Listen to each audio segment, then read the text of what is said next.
राधे श्याम राधे राधे राधे श्याम श्याम राधे राधे राधे श्याम श्याम। नमः ओं विष्णुपादाय कृष्णा पृष्ठाय भूतले श्रीमते राधा गोविंद गोस्वामी नाम। नमस्ते प्रभुपाद्य देवे गौरवाणी प्रचारिणे निर्विशेष शून्यवादी ग्राम्य जननिस्तारिणे। ओम अज्ञानतिमिरान्धस्य ज्ञानाञ्जनशलाकया चक्षुरुन्मीलितं येन तस्मै श्रीगुरुवे नमः। श्रीचैतन्यमनोभीष्टं स्थापितं येन भूतले स्वयं रूपा कदा मह्यं ददाति स्वपदान्तिकम्। वन्देऽहं श्रीगुरु श्रीयुतपदं कमलं श्रीगुरुन् वैष्णवांश्च श्रीरूपं साग्रजातं सहगणरघुनाथान्वितं तं सजीवम्। हे कृष्णा करुणा सिन्धु दीनबन्धु जगत्पते गोपेश गोपिकान्त श्रीराधाकान्त नमस्तुते। तप्त कांचन गौरांगी श्री राधे वृंदावनेश्वरी वर्षभानुसुते देवी प्रणमामि हरि प्रिये। वाञ्छात कल्पतरुभिक्ष कृपा सिंधु भैव च पतितानां पावनेभ्यो वैष्णवेभ्यो नमो नमः। नमः ओं विष्णुपादाय कृष्णा पृष्ठाय भूतले श्रीमते भक्ति वेदांत स्वामी नामिने। नमस्ते सरस्वती देवी गौरवाणी प्रचारिणे निर्विशेष शून्यवादी पाश्चात्य देश तारिणे। जय श्री कृष्णा चैतन्य प्रभु नित्यानंद श्री अद्वैत गदाधर श्रीवासादि गौर भक्ति वृंदा। हरे कृष्णा कृष्णा कृष्णा हरे हरे हरे राम राम राम हरे हरे। हरे कृष्णा कृष्णा कृष्णा हरे हरे हरे राम राम राम हरे हरे। हरे कृष्णा कृष्णा कृष्णा हरे हरे हरे राम राम राम हरे हरे। ओम नमो भगवते वासुदेवाय। ओम नमो भगवते वासुदेवाय। ओम नमो भगवते वासुदेवाय। ओम नमो भगवते वासुदेवाय। ओम नमो भगवते वासुदेवाय। ओम नमो भगवते वासुदेवाय। श्रीमद् भागवत सप्ताह का आज अंतिम सत्र है। स्कंद 10 अध्याय 10 श्लोक नंबर 28। तत्र श्रिया परमाया कुंभीश्वरन्तो सिद्धा उपेति पूज्योरीव जात वेदा। कृष्णं प्रणम्य शीर्षा त्रिलोकनाथं बंदंजलि गिरजा सुविदता। तो कल का सत्र में आप सबने श्रवण किया था कि माता भगवान को बांध करके वो कल मैं अपने निजी कार्यों में लग गई। ऐसा लगता था कि बहुत बड़ा कोई उत्सव है। माता ने सभी दासियों को काम पर लगाया और अपने आप भी काम पर लग गई, क्योंकि बहुत पकवान बनाने थे और इंद्र की पूजा करना था। तो इंद्र की पूजा को भगवान बाद में इनका उद्धार करने के बाद रुकवा देंगे, वो तो दूसरी कथा। इसलिए सभी को काम पर लगा करके और अपने आप भी काम पर लग गई और भगवान ने धीरे धीरे उस ओखल को खींचना प्रारंभ कर दिया जिससे माता ने बांधा था, और धीरे धीरे ओखल को ले जा करके जो अमलार्जुन थे, जो 100 वर्षों से आंगन में खड़े हुए थे, 100 वर्ष, और वो भी देवताओं के 100 वर्ष, कितना विशाल उनका तना और कितनी मजबूत जड़ें होंगी। भगवान ने उस ओखल को तिरछा हुआ गिर गया और तिरछा होकर के दोनों वृक्षों के बीच में फंस गया। माता यशोदा ने बहुत ही कोमल रस्सियों से बांधा था भगवान को, जिससे कि शरीर पर कोई रगड़ ना लग जाए। तो उसी कोमल रस्सी से देखिए कितनी दिव्य दीप्तिमान वो रस्सी थी। इसलिए अंत में सत्यव्रत जी ने भी दामोदर लीला में इसी रस्सी को नमस्कार किया है। पहले नमस्ते अस्तु धाम में स्फुर दीप्ति धाम में तब्दीयोदराया विश्वस्य धाम में नमो राधिकाया तब्दीयो प्रियाया नमो नंत लीलाय देवाय तुभ्यम। भगवान को सबसे बाद में नमस्कार किया है सत्यव्रत जी ने, जो हम अब कार्तिक के महीने में पूरा रोज दीपदान करते हैं।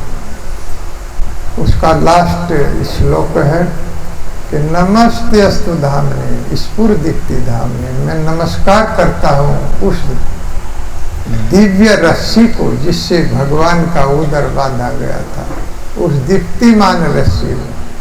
अर्थात भगवान के उदर को बांधने का अर्थ है कि पूरे विश्व को बांध लिया था। विश्वस्य धाम में उस रस्सी से पूरे विश्व को बांध लिया गया था, पूरे ब्रह्मांड को बांध लिया गया था, क्योंकि पूरा ब्रह्मांड श्री भगवान के हृदय में उदर में है, और उदर से उस रस्सी से भगवान को बांधा गया। इसलिए सबसे पहले मैं उस रस्सी को प्रणाम करता, और उसके बाद नमो राधिकाया तवदीयो प्रियाया, जो कि अत्यंत प्रिय है राधा रानी श्री भगवान को, उसके बाद में उसको नमस्कार करता हूँ।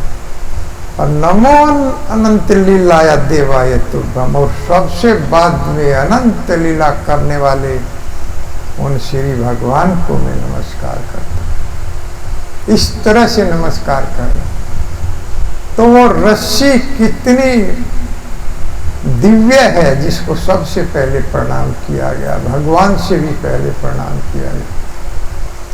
प्रणाम करने का भी वास्तव में एक विधान होता है कि किस तरह से प्रणाम किया जाए।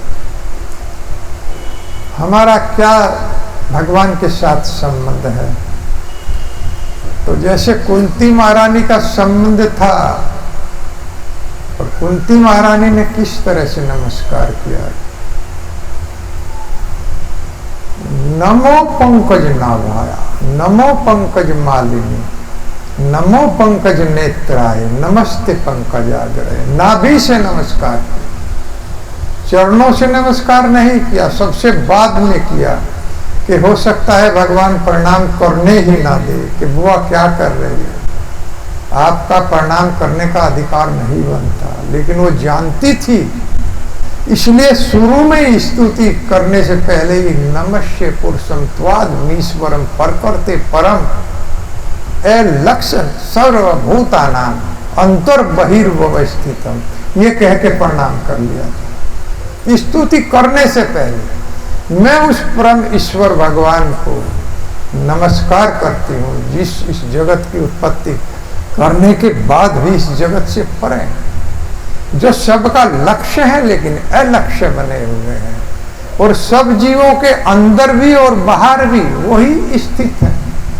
मैं उन भगवान को प्रणाम करती हूँ, इसीलिए कि प्रणाम करने ना दे भगवान। फिर सामने जब भगवान खड़े थे तो नाभि से प्रणाम करना शुरू किया। तो इसी तरह से सत्यव्रत मुनि ने भी भगवान को प्रणाम किया, ऋषि को पहले प्रणाम किया, फिर राधिका को प्रणाम किया और अंत में भगवान को प्रणाम किया। इसीलिए सबसे पहले गुरु को प्रणाम किया जाता है, क्योंकि गुरु वो रास्ता बताता है। गुरु केवल रास्ता बताता है, मुक्त नहीं करता है। ध्यान रखना चाहिए, कोई गुरु अगर ये कहे कि मैं मुक्त कर दूंगा, बदअवस्था का जीव भी गुरु होता है और वो भी भगवान की शरण में पहुंचा देता है। केवल वो भगवान का रास्ता बताता है भगवान तक जाने का, क्योंकि भगवान का प्रतिनिधि होता है। और भगवान मुक्त तो भगवान करते हैं, कोई देवता भी मुक्त नहीं कर सकता। किसी देवता में भी इतनी शक्ति नहीं है कि वो मुक्त कर सके। केवल श्री भगवान के पास ही अधिकार है। इसलिए गुरु भी भगवान के चरणों में ले जाता है, वो रास्ता बताता है, इसीलिए उसको पहले प्रणाम किया जाता है। लेकिन इसी का लाभ उठा करके कुछ गुरु अपने को भगवान घोषित कर देते कि गुरु गोविंद दो खड़े काके लागो पा, बलिहारी गुरु आपने गोविंद दियो बताया। इसका लाभ उठा करके कि गुरु भगवान से बड़ा है। गुरु भगवान से बड़ा नहीं होता है। गुरु तो बद अवस्था का जीव भी हो सकता है, लेकिन भगवान को बद अवस्था छू नहीं सकती। वो बिल्कुल शाश्वत सनातन नक्शे और शिख तक आनंद में भरे रहते, वो कभी दुखी नहीं होते। इस जगत में तो कोई बच्चे को बीमारी हो जाए तो माँ बाप सोते नहीं है, रात दिन उठाए फिरते हैं, और बच्चे से भी अधिक दुखी माँ बाप हो जाते हैं, क्योंकि हम बद अवस्था के जीव, आसक्ति में इतना अधिक है, भगवान का सब कुछ छोड़ देते हैं। लेकिन भगवान कभी दुखी नहीं होते। एक बार प्रभुपाद जी से ये प्रश्न पूछा गया था कि जब माँ बाप एक बच्चा बीमार होने पर बहुत दुखी हो जाते हैं, रात में सो नहीं पाते, तो भगवान तो कहते हैं कि मैं सबका पिता हूं, पूरे ब्रह्मांड का पिता हूं, तो वो तो बहुत दुखी होते हो। पिता में ऐसे जगतो माता दाता पिता। भगवान सबके पिता है, पिता नहीं दादा बाबा सब कुछ वही। तो फिर वो तो बहुत दुखी होते होंगे। प्रभुपाद जी ने कहा नहीं, भगवान को भी दुखी नहीं होते, सदैव आनंद में रहते, नख से शिख तक आनंद में रहते हैं। आनंद घन उनका नाम है। अपनी अंतरंगा शक्ति के साथ सदैव आनंद लेते रहते हैं। भगवान दुखी नहीं होते। और भगवान अगर दुख से मिलना भी चाहे तो मिल नहीं सकते। अगर चाहे भगवान भैया दुख बताओ कहाँ है, मैं मिलना चाहता हूं, तो भगवान मिल नहीं चाह सकते। जिस प्रकार से सूर्य कभी रात्रि से चाहे कि मैं मिलना चाहता हूं, तो क्या मिल पाएगा। कृष्णा सूर्य समय माया है अंधकार, जहां कृष्णा तहां नहीं माया रे अधिकार। कृष्ण की उपमा सूर्य से दी गई, अर्थात अंधकार वहां ठहर ही नहीं सकता जहां प्रकाश होगा। उसको जाना ही पड़ेगा, चाहे वो 100 वर्षों से हो। वो ये नहीं कह सकता कि यहाँ मेरा अधिकार है, मैं 100 वर्षों से यहाँ रह रहा। माया वहां ठहर नहीं सकती, उसको जाना ही पड़ेगा। कृष्ण के सामने, भक्तों के सामने माया नहीं ठहरती, क्योंकि ये सूर्य के समान है। तो भगवान दुख से अगर मिलना चाहे तो कहाँ दुख ठहर पाएगा। जहां भी भगवान जाएंगे वहीं दुख को जाना पड़ेगा, और जहां उनका ये नाम रहेगा वहां भी दुख को जाना पड़ेगा। हरे कृष्णा कृष्णा कृष्णा हरे हरे, हरे राम राम राम हरे। तो जैसे ही दोनों वृक्ष गिरे, बड़ा जोर का प्रचंड शब्द हुआ।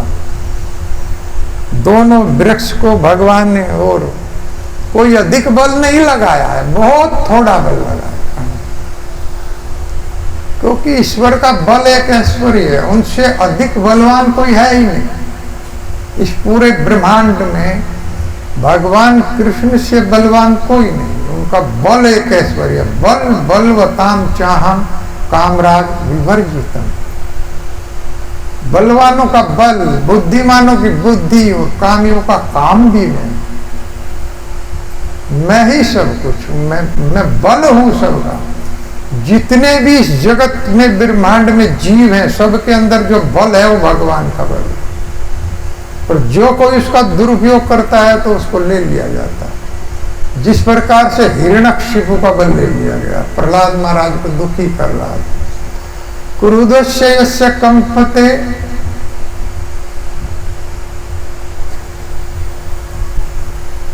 हे प्रहलाद तुम्हारे अंदर किसका बल है? तुम मेरे आदेश का उल्लंघन क्यों कर रहे हो? सारे लोग मेरे नाम से कांपते हैं, त्रिलोक, तीनों लोग कांपते हैं। तुम्हारे अंदर किसका बल है जो तुम नहीं कांप रहे? तो प्रहलाद कहते हैं कि न केवलों में भक्तस्य राजन सेवे बलम बलिनाम चापरेशा परे वरे में स्थिर जंगमा में ब्रह्मा दयो ये वसम प्रणीता। हे पिताजी, मेरे अंदर तो जो बल है उनका है ही, लेकिन आपके अंदर भी जो बल है वो भी उन्हीं का, आपका बल नहीं। इसलिए आप अब भी समझ जाओ कि विष्णु का नाम गाओ, कृष्ण का नाम गाओ। तुम अपने को ईश्वर मत घोषित करो, तुम ईश्वर नहीं, क्योंकि मेरे ही अंदर नहीं है, तुम्हारे अंदर ही नहीं है। एक राजा के अंदर, एक हाथी के अंदर, एक चींटी के अंदर और ब्रह्मा के अंदर, गरीब और अमीर के अंदर, जिसके अंदर भी जितना बल है वो सारा भगवान का बल है, वही भेज रहे हैं। जिस प्रकार से पावर हाउस से जो विद्युत आती, उसी से 0 वाट का बल्ब भी जलता है और उसी से 1000 वाट का बल्ब उसी से जलता है। उनकी अपनी कोई शक्ति नहीं है। विद्युत आती है पावर हाउस से तो बल्ब जल जाता है। 0 वाट के अंदर भी वहीं से आ रहा है और 1000 वाट भी वहीं से आ रहा है। इसी तरह से सारा बल भगवान कृष्ण से आ रहा है, सारे देवताओं के अंदर। यहाँ पर जितने भी जीव हैं सबके अंदर। इसलिए कभी बल का दुरुपयोग नहीं करना चाहिए कि मेरे पास बहुत बल है। धन का भी बल होता है, ज्ञान का भी बल होता है। जैसे गरीब के अंदर बेचारे के क्या धन का बल होगा, किसी के साथ झगड़ा भी नहीं करेगा दरिद्र व्यक्ति, क्योंकि धन नहीं है। और जिसके पास धन है वो झगड़े से भी नहीं हटेगा। लेकिन इस बल का भी दुरुपयोग, ये चला जाएगा, धन भी चला जाता है और शरीर का बल भी चला जाता है। कभी कभी शिकार करने के लिए शिकारी जाता है लेकिन शिकार हो जाता है, उसका कारण भगवान है, क्योंकि वो अपने बल में चलता है, तभी भगवान उसके दुरुपयोग को खींच लेते। देखिए, इसलिए सदैव सावधान हमें अपने जीवन में रहना चाहिए। तो दोनों वृक्ष गिरे और 2 सिद्ध पुरुष प्रकट हो गए। बड़ा तेज, अग्नि से भी अधिक तेज जात वेदा उनके शरीर से प्रकट हो रहा है। इससे होता है कि वास्तव में आत्मा के अंदर भी तेज है। हमारा शरीर जो प्रकाशित हो रहा है वो आत्मा के तेज से प्रकाशित हो रहा है, जबकि बद अवस्था वो आवर्त हो जाता है। नहीं तो कितना तेज है। सिद्ध पुरुषों जब प्रकट हुए तो आसपास की दिशाएं भी चकाचौंध हो गई। इतना तेज तो आत्मा का है। हम लोगों के अंदर तेज तो काम क्रोध मोह लोग बद अवस्था के हम जीव हैं, तो वो आवर्त हो जाता है, तो वो बाहर नहीं निकल पाता। लेकिन जैसे ही भगवान का भक्त भजन करना शुरू करता है, वो तेज धीरे धीरे शरीर पर भी आ जाता है। युवा भक्तों को देखिए, युवा भक्त इसको उनके किस तरह से उनका चेहरा दमकता है, वो तेज प्रकट हो जाता। तो ये आत्मा का तेज है और भगवान इसको देते हैं तेजस्वो तेजस्वी नाम हम। तेजस्वियों का तेज भी मैं हूं, भगवान इसे प्रकट करते हैं। और भगवान का तेज कितना है। 3 रूपों में हम परम सत्य का दर्शन कर सकते। ब्रह्मेति, परमात्मेति, भगवान इति शब्द थे। कर्मी लोग तो अधिक से अधिक स्वर्ग तक जा सकते हैं, वहां से आगे वो नहीं जा सकते, और वहां से भी नीचे गिरना पड़ेगा कुछ समय के बाद। वहां पुण्य एकत्रित नहीं होते, पुण्य क्षीण होते हैं। जो हम लोग यहाँ पुण्य भी कमाते हैं तो वो क्षीण हो जाते हैं। एक बार एक व्यक्ति स्वर्ग के द्वार पर पहुंचा, कोई साधु रहा होगा, तो दरवाजा खटखटाया, अंदर से द्वारपाल ने दरवाजा खोला कि भैया मैं तो महाराज रहा हूँ, गेट खोलो, मुझे अंदर प्रविष्टि दो स्वर्गलोक में। द्वारपाल ने कहा नहीं, मुझे आदेश मिला है कि आपको अंदर नहीं आने दिया जाएगा। कि क्यों? क्योंकि आप पहले ये श्री 1008 जगत गुरु आपने लिखा है, इसको हटाओ। ये भार के समान आपके सर पर है, क्योंकि आपने तो जगत गुरु है ना श्री 1008। जाइए आप इसको हटा करके तब आइए। वास्तव में सब जगत गुरु लिखने लगे और 1008 की डिग्री लिखने लगे। जगत गुरु कौन है? थोड़ा सा भी कोई लाल वस्त्र पहने और एक संस्था बनाई और जगत गुरु लिखना लगे। जगत गुरु है श्रीलाएशी भक्ति वेदांत स्वामी प्रभुपाद श्री 1008 कृष्ण कृपा श्री मूर्ति। ये है जगत गुरु जिन्होंने करके दिखाया है। नाम को लिखने से कोई जगत गुरु नहीं बनता, करके दिखाना पड़ता है।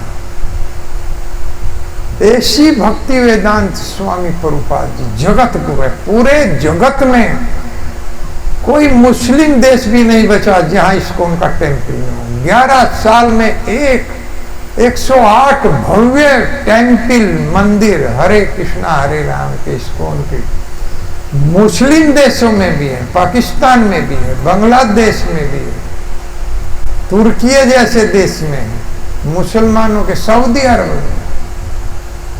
कितना प्रचार किया इस साधु ने। यह है जगत गुरु। कोई नाम के आगे लिखने से जगत गुरु नहीं बनता, कोई नाम के आगे आर्य लिखने से आर्य नहीं बनता, उसे कर दिखाना पड़ता है।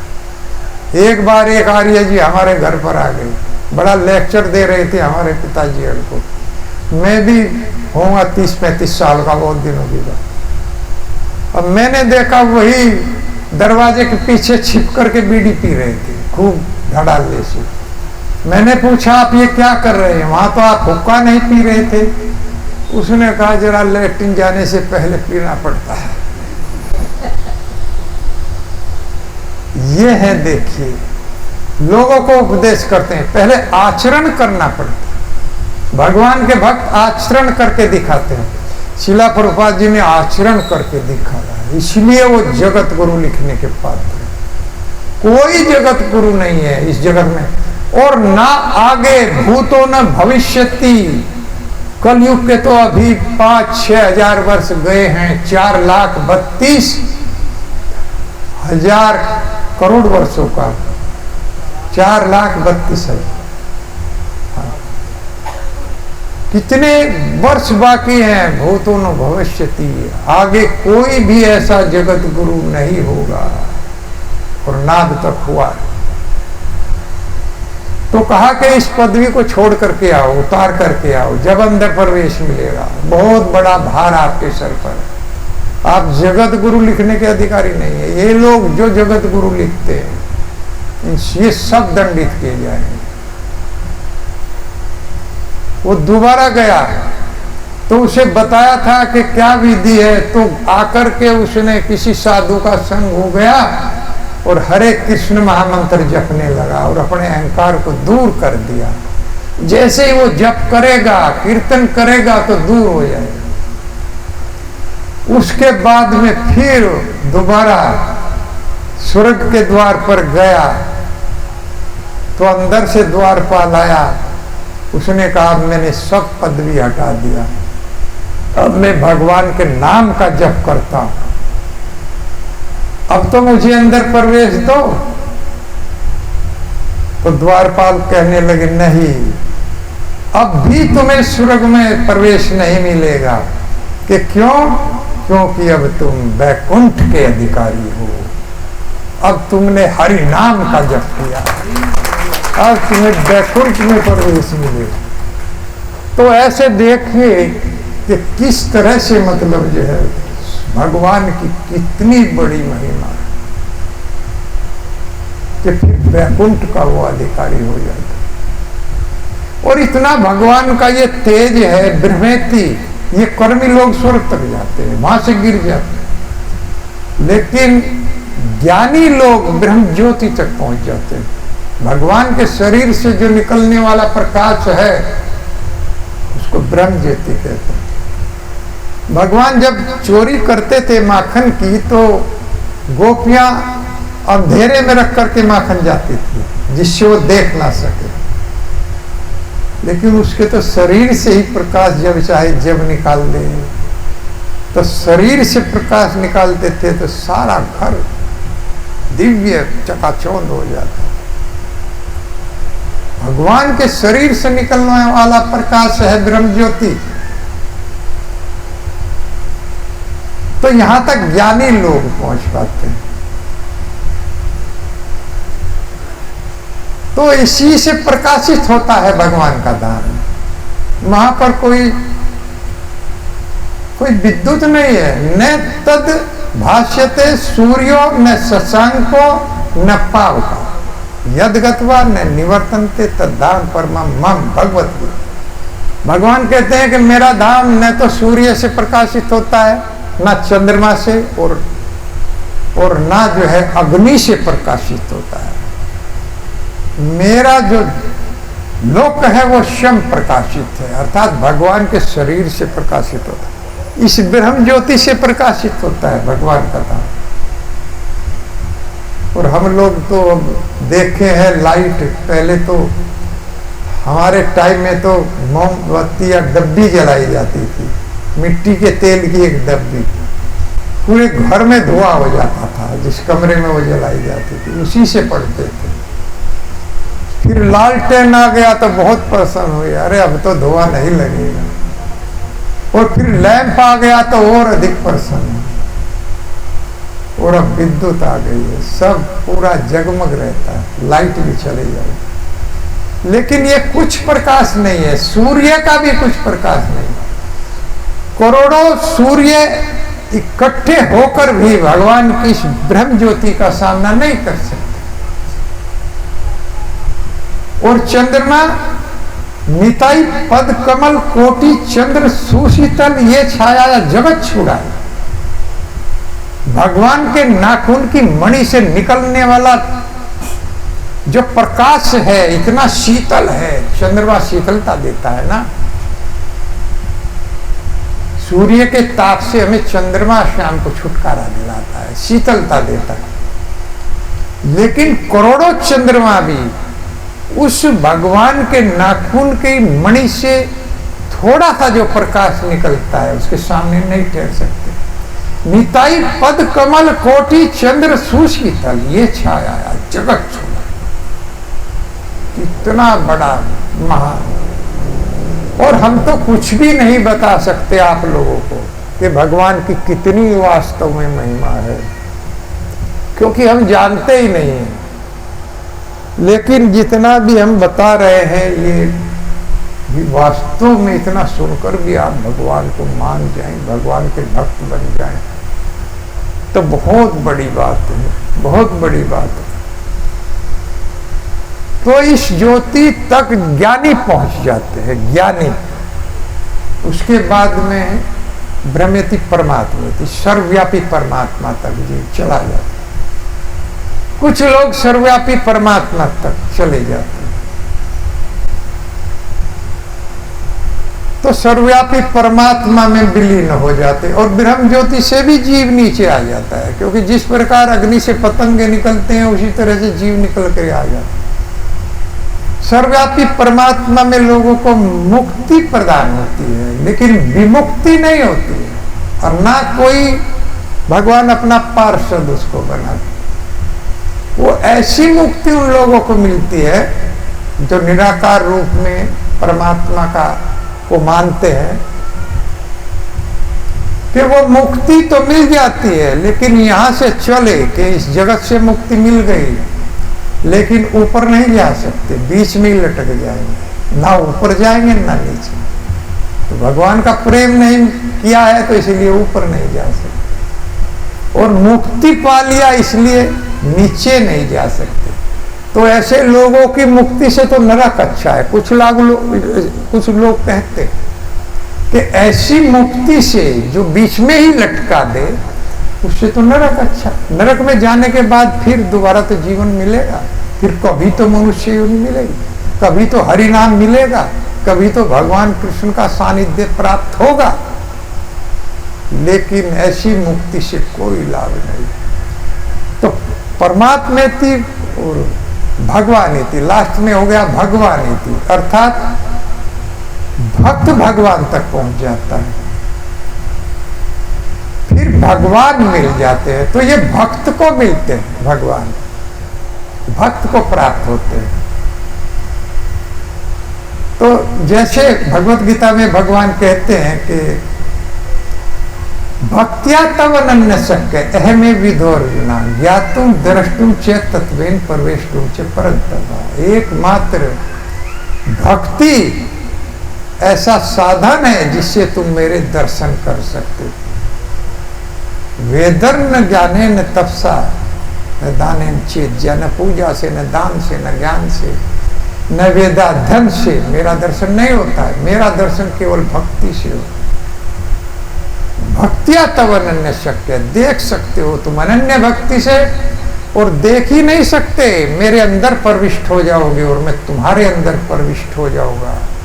तुम साधु हो जाओगे। साधु हरदम महायम, साधु नाम हरदम त्वायम मदन यंते न जानंती नायम तेगो मनागपी।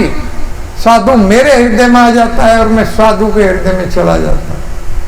वो मेरे संबंध में जान जाता है और मुझ से कभी नहीं मिलता। इसीलिए तो भगवान कहते हैं कि बुद्धो सुख संपत्ति समाज ब्रजमंडल के भूले है ना, भूले है ना, भूले है ना हमको भुलाई हुई। मैं अपने आप को तो भूल सकता हूँ, लेकिन मैं ब्रजमंडल के वो समाज, वो गाय, वो गोपियां, वो रज ब्रजमंडल की, उसको मैं नहीं भूल सकता, उसको नहीं भूल। तो कितनी बड़ी वास्तव में महिमा है भगवान। तो भगवान, भक्त केवल भगवान तक जाता है। प्रभुपाद जी ने इसको बहुत अच्छे ढंग से समझाया है। किसी वृक्ष को हम दूर से देखते हैं तो एक नीले नीले आकार का एक गोल गोल झूपे के रूप में दिखाई देता है, बहुत दूर से किसी वृक्ष को देखकर। यह है परमात्मेति, ब्रह्मेति। दूर से देखते हैं तो, लेकिन थोड़ा आगे चलते हैं तो फिर हमको दिखाई देता है भाई ये पेड़ है और इसका रंग हरा है, नीली से हरा हो। तो यह है परमात्मेति। लेकिन जब हम उस पेड़ के नीचे जाते हैं तब हमको मालूम हो जाता है ये पेड़ आम का है, नीम का है, किस वस्तु का पेड़ है। तो यह है भगवान। हम लोग भगवान तक पहुंच जाते हैं। तो इस तरह से ये जो नलकुबर और मणिग्रीव थे, ये सिद्ध पुरुष प्रकट हुए, इनके शरीर से वो तेज निकला, और तेज निकल करके जैसे इन्होंने श्री भगवान को देखा तो एक साथ दंडवत प्रणाम, सर झुकाकर, सर रगड़ करके इन्होंने प्रणाम किया। कृष्णम प्रणम्य शिरस अखिल लोकनाथम। सब पूर्ण ब्रह्मांड के स्वामी को एक बालक के रूप में थे, लेकिन सर रगड़ करके प्रणाम किया। बड़े बड़े लोग समझते हैं कि हम बहुत बड़े आदमी हो गए। कभी मंदिर भी आएंगे तो ये देखेंगे को कोई देख तो नहीं रहा है कि पत्थर के सामने हाथ जोड़ रहा है, पत्थर दिखाई देता है इन लोगों। क्योंकि भक्ति रूपी आंखें नहीं है, प्रेम का अंजन नहीं है, तो भगवान दिखाई कहां दो। प्रेमांजन छुरित भक्ति विलोक नयन, संत सदैव हृदय सो विलोकयन्ति। संत लोग हृदय के अंदर भगवान को देखते हैं, क्योंकि उनकी आंखें भक्ति रूपी हैं, प्रेम का अंजन उसमें लगा हुआ है, वो अपने हृदय के अंदर देखते। वेदेषु दुर्लभम दुर्लभम आत्मभक्ति, वेदों के द्वारा बहुत दुर्लभ है, भक्ति के द्वारा बहुत आसान है भगवान का दर्शन। जैसे कल ही हनुमान जी का बताया गया था किस तरह से भगवान यम श्याम सुंदरम चिंतन गुण स्वरूपम गोविंदम आदि पुरुषम तमहम भजा। श्याम सुंदर रूप में भगवान प्रकट हो जाते, परमात्मा रूप में तो सबके हृदय में भगवान, कोई भी ऐसा जीव नहीं है जिसके अंदर भगवान ना हो, लेकिन भक्तों के अंदर श्याम सुंदर रूप में आ जाएंगे, नारायण रूप में आ जाएंगे, राम रूप में आ जाएंगे। जो जिसका जिस भाव से भजन करेगा उसी भाव से भगवान प्रकट हो।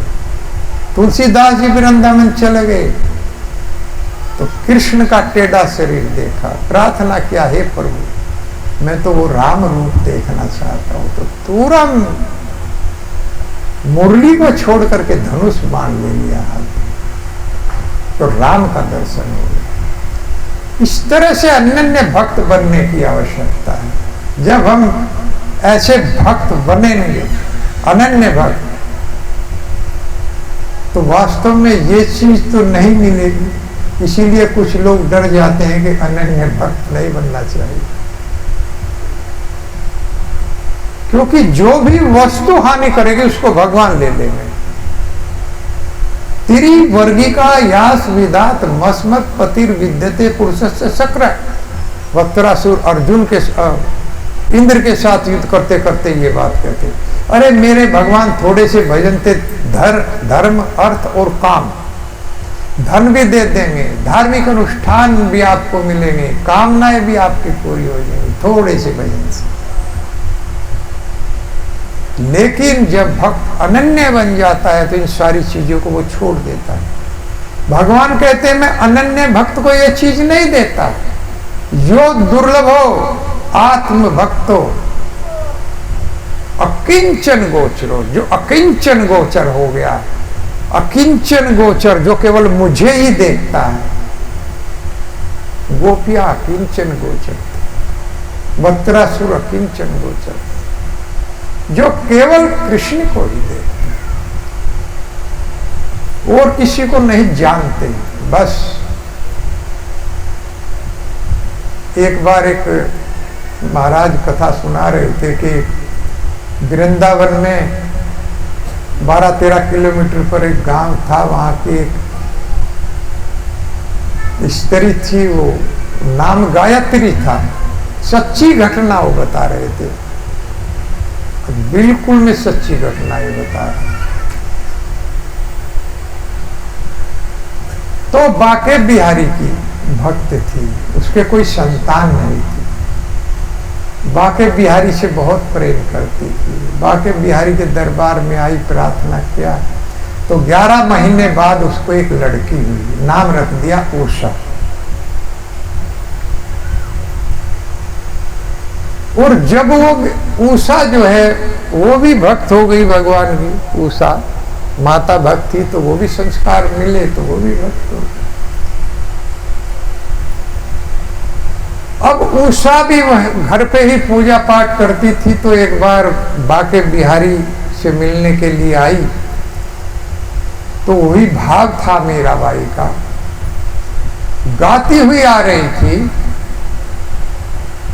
गोविंद मेरो है, गोपाल मेरो है, गोविंद मेरो है, गोपाल मेरो है, गोविंद मेरो है, गोपाल मेरो है, गोविंद मेरो है, गोपाल मेरो है, श्री बाके बिहारी नंदलाल मेरो है, श्री बाके बिहारी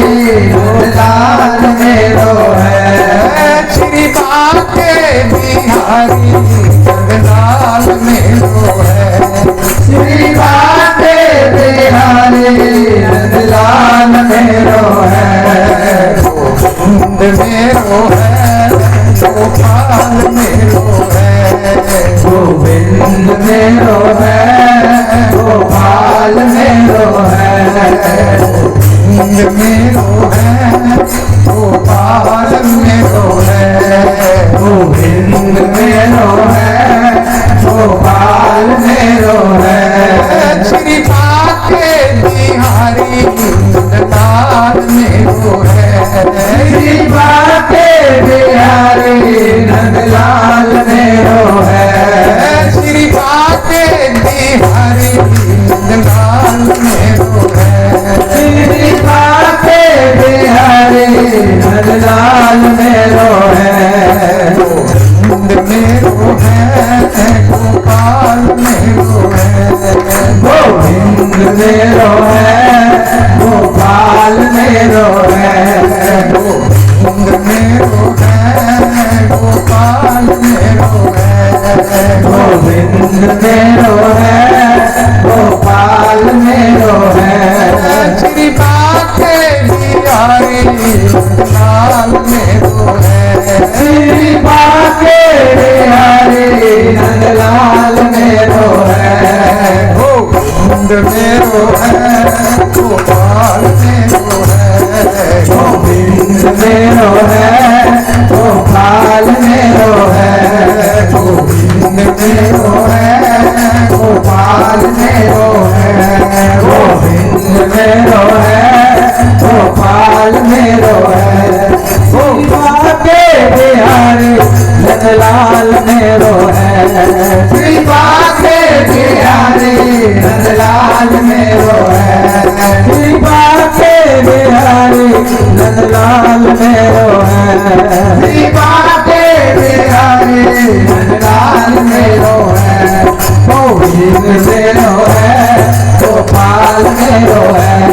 गोविंद मेरो है, गोपाल मेरो है। श्री बाके बिहारी गोपाल मेरो है।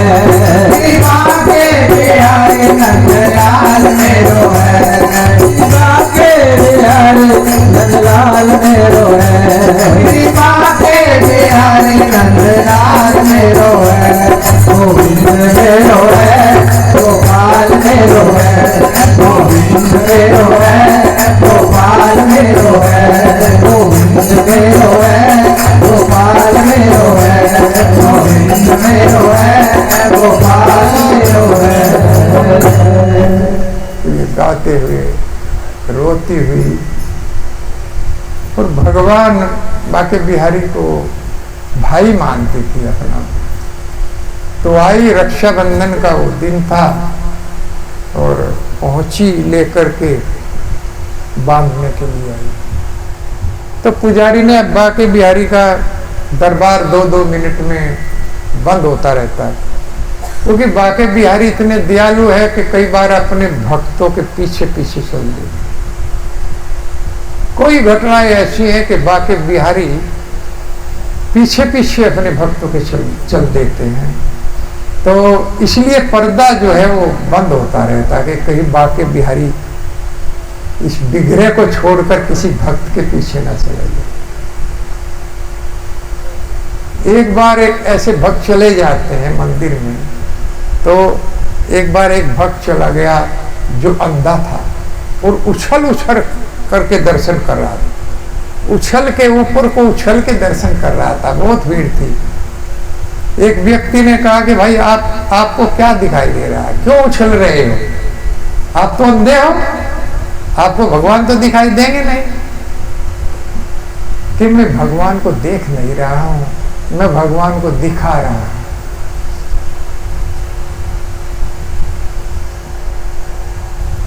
अरे मेरे आंखें नहीं है तो उसके तो आंखें हैं।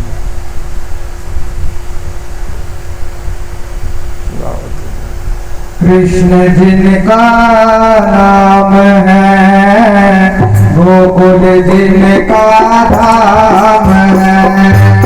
कृष्ण जिनका नाम है, गोकुल ऐसे श्री भगवान को मेरा बारंबार प्रणाम है। ऐसे श्री भगवान को मेरा बारंबार प्रणाम है। कृष्ण जिनका नाम है गोकुल जिनका धाम है। कृष्ण जिनका नाम है गोकुल जिनका धाम है। ऐसे श्री भगवान को मेरा बारंबार प्रणाम है।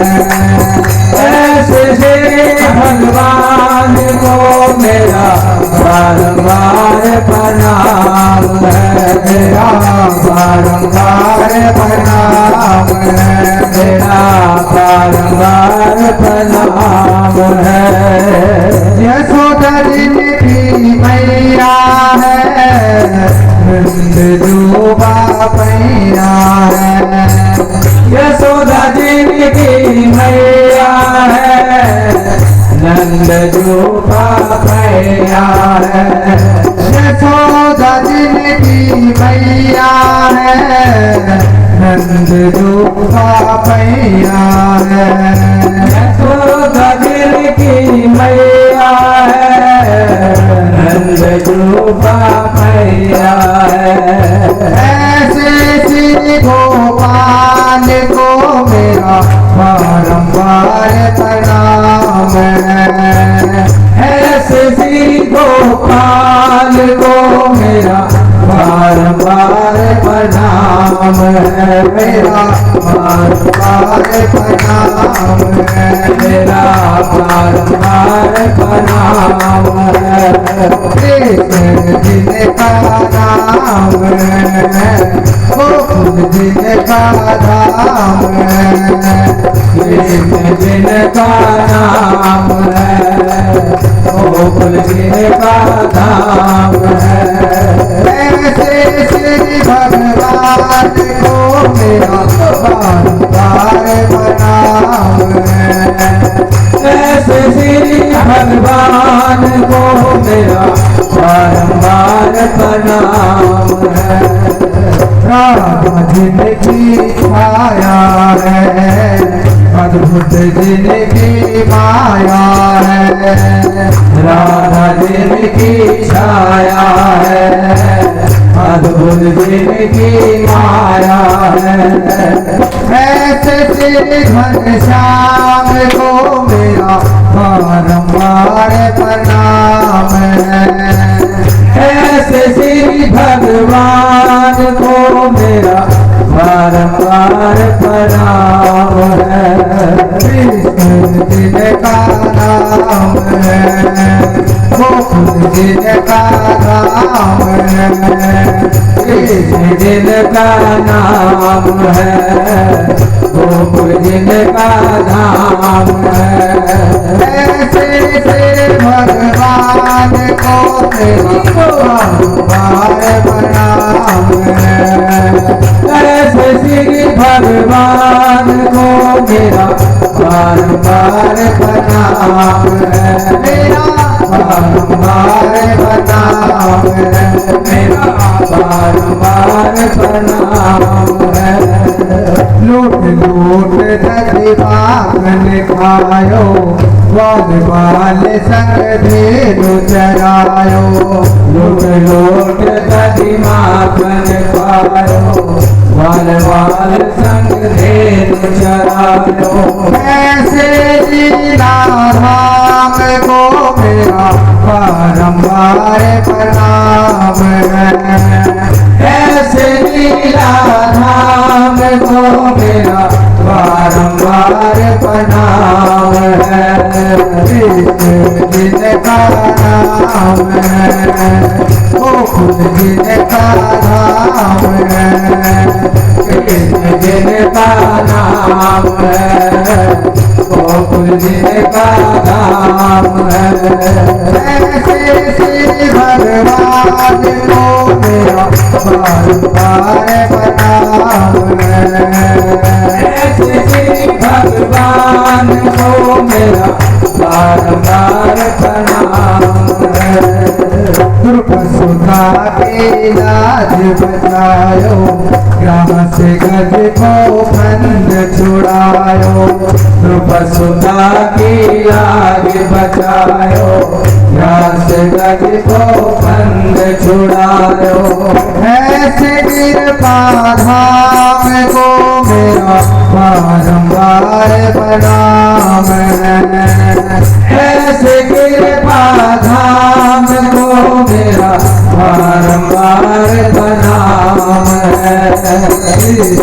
जिनका नाम है जिनका धाम है, जिनका नाम है गोकुल जिनका धाम है। ऐसे श्री भगवान को बारंबार प्रणाम है। ऐसे श्री भगवान को मेरा बारंबार प्रणाम है। मेरा बारंबार प्रणाम है। मेरा बारंबार प्रणाम है। तो उषा बाके बिहारी के दरबार में पहुंची। बहुत भीड़ थी, फिर भी पुजारी को एक मिठाई का डब्बा और एक पहुंची बाके बिहारी के लिए।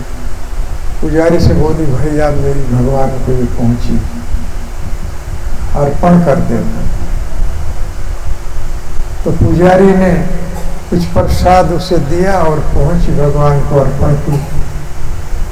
तो अब उषा जवान हो चुकी थी, शादी के लिए माता गायत्री प्रयास कर रही थी। तो मेरठ में यही उसकी शादी हुई। अब पता नहीं कैसे कोई रिश्तेदार मिल जाते हैं तो बाद में भजन बहुत मुश्किल हो जाता है। गौर कृष्ण महाराज जी सुनाया करते थे कि एक माता ने प्रण किया था कि मैं रोज उठ करके आंख बंद कर लेती थी ऐसे कि सबसे पहले मैं लड्डू गोपाल का दर्शन करूं।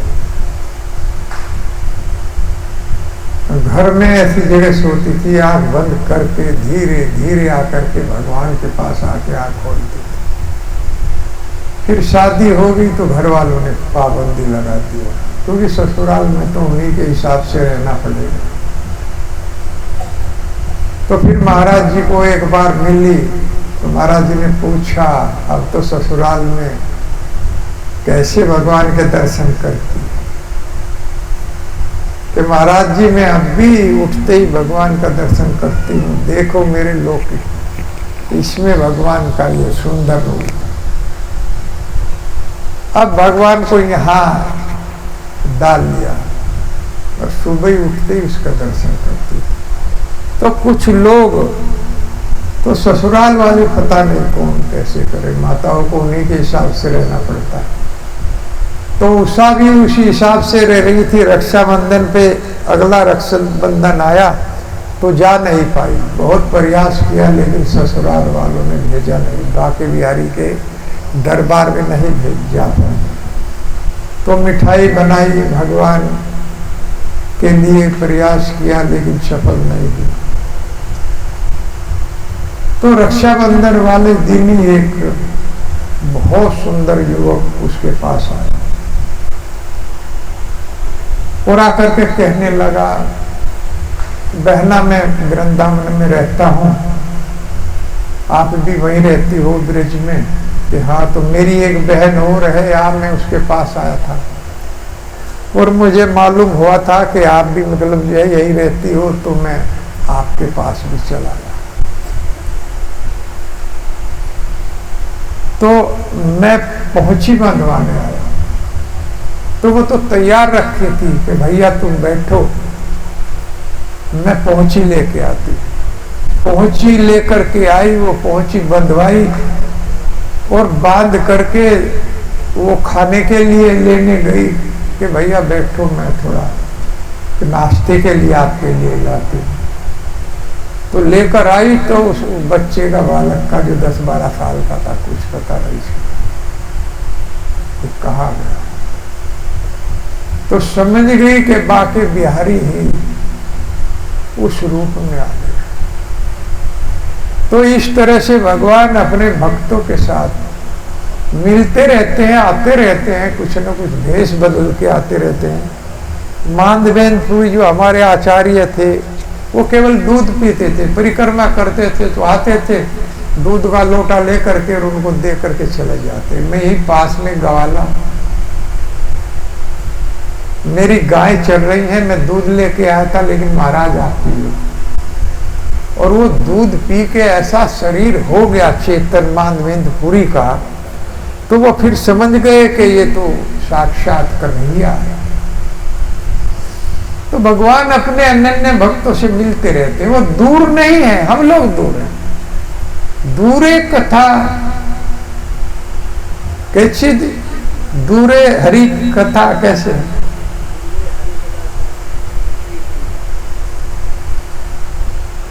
स्त्रिया सुदरा सेवक ते अनुकंपा भवा दर्शा, दूरे हरि कथा कैसी, दूरे चाचुत कीर्तना। हम भगवान की कथा से दूर हैं और भगवान के कीर्तन से दूर हैं और भगवान से दूर हैं। अगर कीर्तन से दूर रहेंगे तो भगवान से दूर हो जाए। जनक जी को ये बात चमस जी कह रहे हैं कि जो लोग कीर्तन से दूर हैं, जो लोग भगवान से दूर हैं, आप लोगों का धर्म बनता है कि ऐसे लोगों के ऊपर आप स्त्री वैश्य शूद्र इन सब के ऊपर कृपा करने की आवश्यकता है। जनक महाराज उस दिन कोई सत्संग होता तो छुट्टी कर देते, जैसे यहाँ सत्संग हो रहा तो मेरठ का डीएम को ऑर्डर हो गया छुट्टी कर दो, ऐसे छुट्टी कर दो, और उस दिन का गरीब लोगों को वेतन देते थे। तो इस तरह भगवान के भक्त कृपा करते रहते और अपने भक्तों से वो मिलते रहते हैं। तो भगवान को प्रणाम किया दोनों ने, और फिर उन्होंने भगवान की स्तुति शुरू किया। लेकिन यहाँ एक प्रश्न होता है कि भगवान जो बंधे हुए थे, उन्होंने बंधन में भी इनको मुक्त करा दिया। नलकुंवर मणिगिरी एक बालक के रूप में थे, बंधे हुए थे, और इतने बड़े विशाल वृक्ष थे, उनको मुक्त कर दिया। भगवान तो बद्धावस्था में कभी रहते नहीं, लेकिन भक्तों के द्वारा बंधे हुए भी वो मुक्त कर सकते हैं। और गुरु भी बद्धावस्था का जीव भी गुरु पद पर हो सकता है, जो भगवान की शरण में ले जाता है। कीबा विप्र कीबा न्यासी शूद्र के ने नया, यही कृष्ण तत्ववेत्ता से ही गुरु है। कोई शूद्र हो, कोई ब्राह्मण हो, कोई क्षत्रिय हो, वो भगवान को तत्व से जानता है, वो गुरु के पद पर, वो गुरु के पद पर होता बद अवस्था का जीव है, लेकिन फिर भी भगवान की शरण में भेजता है और भगवान उसे मुक्त करते हैं। जैसे नलकुंवर मणिगिरी को मुक्त कर दिया, भगवान ने बंधे होकर मुक्त कर दिया। कहते हैं इस जगत में मेरा जो प्रतिनिधि है वो अगर बद अवस्था में भी है, बंधा हुआ है, लेकिन आप लोगों को कोई अधिकार नहीं है कि उसके दोषों को देखने। आप लोग उसमें प्रगाढ़ श्रद्धा रखिए। साक्षात भगवते ज्ञान दीप पर दे, गुरु, जिस गुरु ने ज्ञान दिया है, कृष्ण के चरण दिखाए हैं, उस गुरु को साक्षात भगवान के ही समान समझा जाता है। शिष्य के लिए वो शिष्य उसको भगवान के ही समान समझेगा, लेकिन वो भगवान नहीं होता। कोई उसे भगवान, वो अपने आप को घोषित करे तो वो भगवान नहीं। शिष्य के लिए उसका दायित्व बनता है वो भगवान के समान ही उसको देखे, क्योंकि वो उसके कृष्ण की शरण में भेज रहा है और कृष्ण निश्चित उसको मुक्त कर देंगे। क्योंकि मुक्ति का अधिकार भगवान के पास। साक्षात धरित्वेन समस्त शास्त्रे रुक्तस्य तथा भवत एवं सद्दवि किंतु प्रभोर्य प्रिय एवं तस्य बंदे गुरु श्री चरणारविंद। ऐसे गुरु की प्रार्थना मैं करता हूं जिसको सारे शास्त्र कहते हैं कि भगवान के समान है, लेकिन वो गुरु के पद पर पहुंचा कैसे? किंतु प्रभोर्य प्रियम तस्य। विश्वनाथ ठाकुर चक्रवर्ती कहते हैं वो भगवान की पूजा करके, भक्ति करके, भजन करके ही तो उस पद पर पहुंचा है, तो भगवान कैसे हो गया? भगवान नहीं होता है, लेकिन भगवान का प्रतिनिधि है, अत्यंत शक्तिशाली है और जीव को कृष्ण की शरण में भेजने की क्षमता रखता है। ऐसे गुरु को साक्षात भगवान के समान श्रद्धा दिया जाता है। संशय नहीं, संशय जरा सा भी हो गया, भगवान में हो गया, गुरु में हो गया, तो सारा भक्ति भजन चला जाएगा, कुछ नहीं बचेगा। अगस्याय श्रद्धा नाश्या संशयात्मा विनश्यति नायम लोको अस्ति परो न सुखम न संशयात्मा। भगवान भगवत गीता में बोल, अगर कोई गुरु में और मुझ में संशय कर लेता है तो इस लोक में परलोक में उसका नाश निश्चित है, वो बचता नहीं, अर्थात भक्ति चली जाती। अगस्या संशयात्मा विनाश्यति, संशयात्मा का विनाश हो जाता है जो कृष्ण को मनुष्य के रूप में देखता है। तो ऐसी दृष्टि हमारे पास होनी चाहिए कि स्थावर जंगम देखे ना देखे तार में, कोई मकान हो, दुकान हो, वृक्ष हो, पशु हो, पक्षी हो, मनुष्य हो, सब के अंदर हमें कृष्ण को देखना चाहिए। वो रहते हैं, सबका सम्मान करना चाहिए, श्रद्धा प्रगाढ़ रखनी चाहिए गुरु। देखो संशय किया माता सती ने, जब भगवान वन में सीता को खोज रहे थे और रो रहे थे, एक खगर मृग नैनी तुम देखी सीता मृग नैनी, एक खग मृग एक मधुकर श्रेणी। लताओं से पूछ रहे थे, पक्षियों से पूछ रहे थे, क्या तुमने सीता को देखा है? वो मृग नैनी है, वो रो रहे थे। उसी समय भगवान शिव माता पार्वती को लेकर के कुंभभज ऋषि के आश्रम में पहले कथा कही और उसके बाद घूम रहे थे और कहने लगे कि ये जो आगे आगे चल रहा है और लक्ष्मण पीछे है, ये राम मेरा इष्ट देव है। भगवान शिव कहते हैं मैं इनकी पूजा करता हूं, इनके नाम का गान करता हूं। माता सती को बताया, क्या कहते हैं? जासु कथा कुंभज ऋषि गाई, जासु कथा कुंभज ऋषि गाई, जासु भक्ति में मुनि सुनाई, जासु भक्ति में मुनि सुनाई, सोई मम इष्ट देव रघुवीरा, सोई मम देव रघुवीरा, सेवत जासु करत मुनि धीरा, सेवत जासु करत मुनि धीरा। वो जो राम है वो मेरा इष्ट देव है, जिसकी कथा कुंभज ऋषि ने गाई और भक्ति मैंने सुनाई थी कुंभज ऋषि के आश्रम में, वही ये राम मेरा इष्ट देव है, मेरा भगवान है। कोई साधारण व्यक्ति नहीं बोल रहा है, भगवान शिव ये कह रहे। और भगवान राम रो रहे थे। अब माता ने देखा ये एक स्त्री के वियोग में रो रहा है, ये भगवान कैसे हो सकता? ये संशय हो गया कि ये भगवान नहीं हो सकता।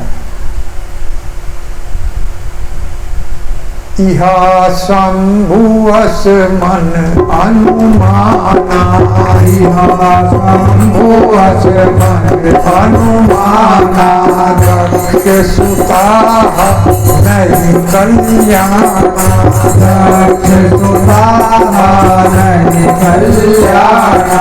मेरे कहून संशय जाई, मेरे कहून संशय जाई, विपरीत भलाई नाई, विधि विपरीत भलाई नाई। भगवान शिव तो अंतर्यामी है, अत्यंत शक्तिशाली है, कोई साधारण स्थिति नहीं है भगवान शिव की, अंतर्यामी। वो जान गए कि इहा शंभुअस मनोन, अब मन में जान गए कैसे संशय हो गया, विश्वास नहीं है, मन में अनुमान लगा लिया अब इस दक्ष सुता का कहीं कल्याण नहीं होगा, इसको भुगतना पड़ेगा ये संशय। मेरे कहूं न संशय जाई, भगवान शिव जो कहते हैं वो पत्थर की लकीर होती है, ये माता जानती थी सती कि जो कहते हैं वो बिल्कुल सत्य है। इहा मेरे कहूं न संशय जाई, विधि विपरीत भलाई नहीं, भगवान के कोई विपरीत आएगा तो उसमें भलाई नहीं होगी, हानि ही होगी, अब इसका कल्याण नहीं हो सकता।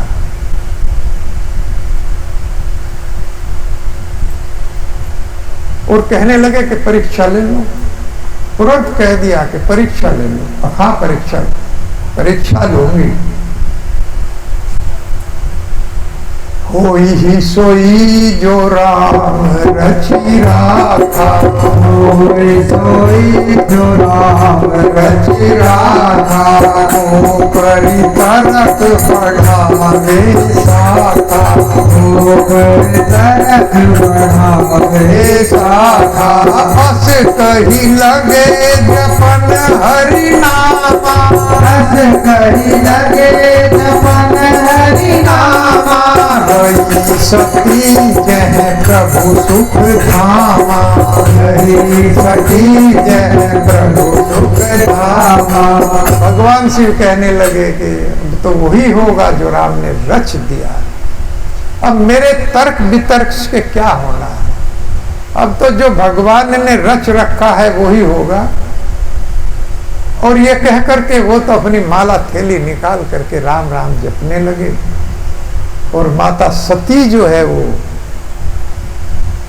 परीक्षा लेने के लिए आगे बढ़ गए जंगल, और माता सीता का रूप बना करके बैठ गई कि ये राम आएगा और रोने लगेगा, हाय सीता, मिल गई सीता।